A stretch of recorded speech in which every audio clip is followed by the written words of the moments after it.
Assalamualaikum warahmatullahi wabarakatuh. Halo teman-teman semua, selamat datang kembali ya di channel Biko Story. Channel yang akan membahas berbagai hal, kisah, kasus, misteri hingga sejarah dalam kemasan cerita bergambar. Dan pada video kali ini, admin akan mengilustrasikan peristiwa pilu yang terjadi tepat sebelum Hari Raya Idul Fitri, di mana sekelompok muda-mudi meracik petasan untuk meriahkan malam takbir. Namun bukan kemeriahan yang terjadi. Semua menjadi duka saat petasan itu meledak ketika tengah diracik. Hari Raya tentunya menjadi salah satu yang paling dinanti.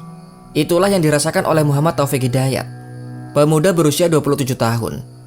Meski masih sama-sama di Jawa Tengah, ia yang bekerja di Semarang tak selalu bisa pulang ke rumahnya, apalagi berkumpul bersama dengan teman-temannya.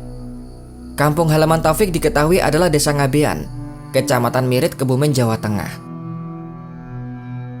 Di hari Selasa, 11 Mei 2021, atau lebih tepatnya 2 hari sebelum Lebaran, Taufik pun akhirnya pulang ke kampungnya.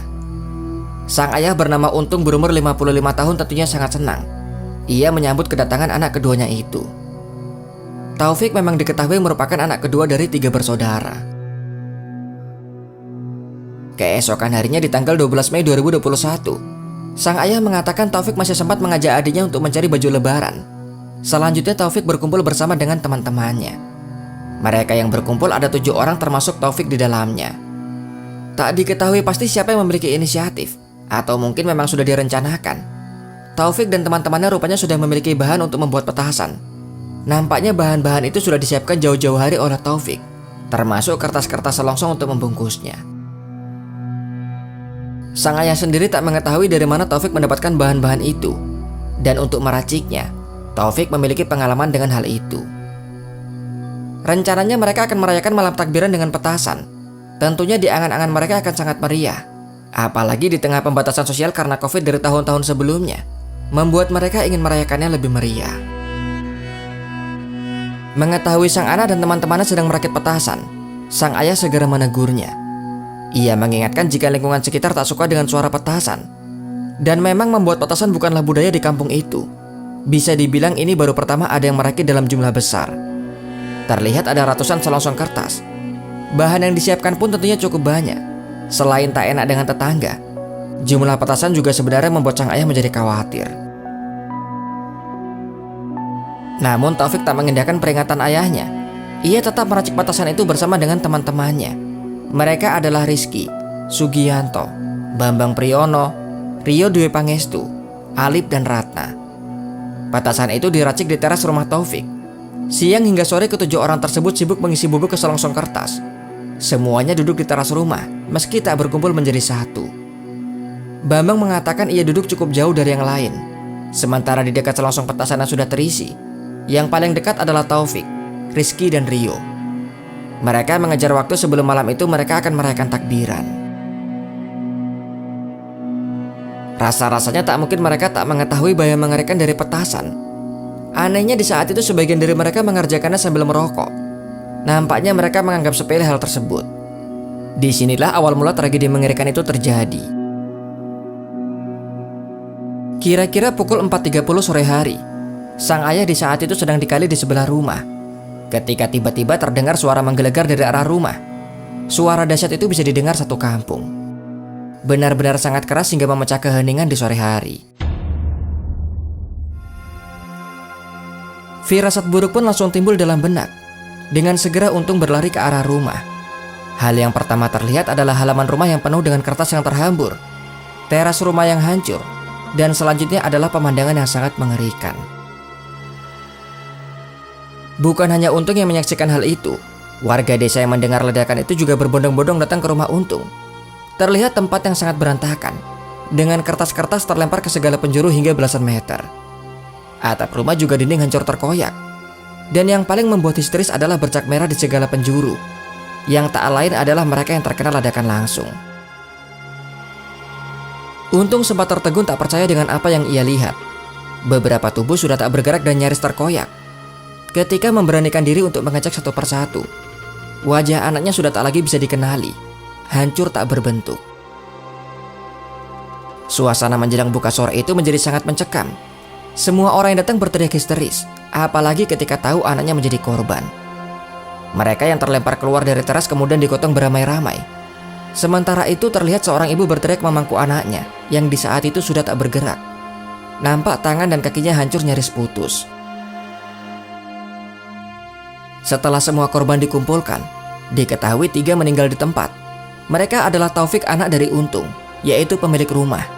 Selanjutnya adalah Rizky, pemuda berusia 19 tahun. Dan Rio Dwi Pangestu, pemuda berusia 22 tahun. Sementara 4 lainnya mengalami luka-luka, dengan seorang dari mereka dalam keadaan kritis. Ia adalah Sugianto, pemuda berusia 23 tahun. Dengan mobil pickup bak terbuka, mereka pun dievakuasi ke rumah sakit Prembun untuk segera mendapatkan perawatan. Namun meski sudah dirawat, Sugianto tak sanggup bertahan dan pada akhirnya juga meninggal dunia. Ia adalah pemuda yang kaki dan tangannya hancur.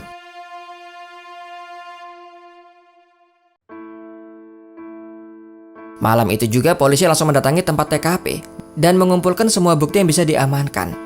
Namun karena kondisi malam, polisi masih kesulitan untuk melakukan penyelidikan. Apalagi banyak fragmentasi dan potongan-potongan yang terlempar cukup jauh. Meski demikian, ada pula beberapa temuan yang bisa dikumpulkan oleh polisi.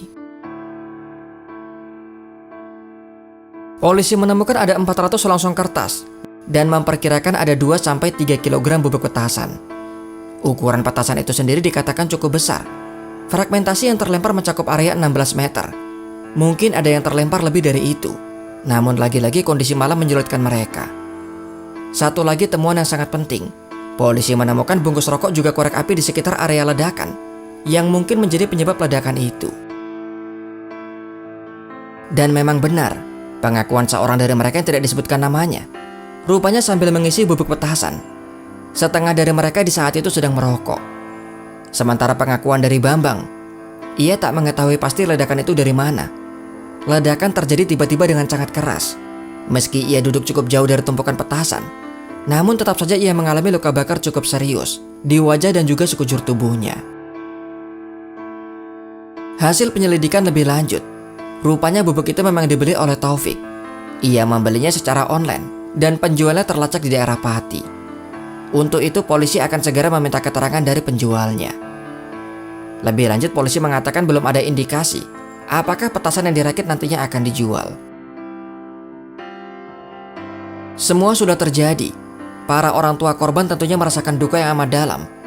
Tepat sehari sebelum Lebaran, yang seharusnya mereka semua bahagia berkumpul bersama keluarga, kini berubah menjadi suasana duka. Atas peristiwa yang terjadi, Bupati Kebumen Arief Sugianto mendatangi lokasi dan menyampaikan belasungkawa yang sedalam-dalamnya. Ia menyampaikan sangat prihatin. Jelang Hari Raya Idul Fitri justru ada musibah yang menimpa warga Kebumen. Bupati juga mengingatkan warga, petasan adalah barang yang sangat berbahaya, sehingga tidak perlu merayakan dan menyalakan petasan. Cukup diisi dengan kegiatan positif yang tidak membahayakan.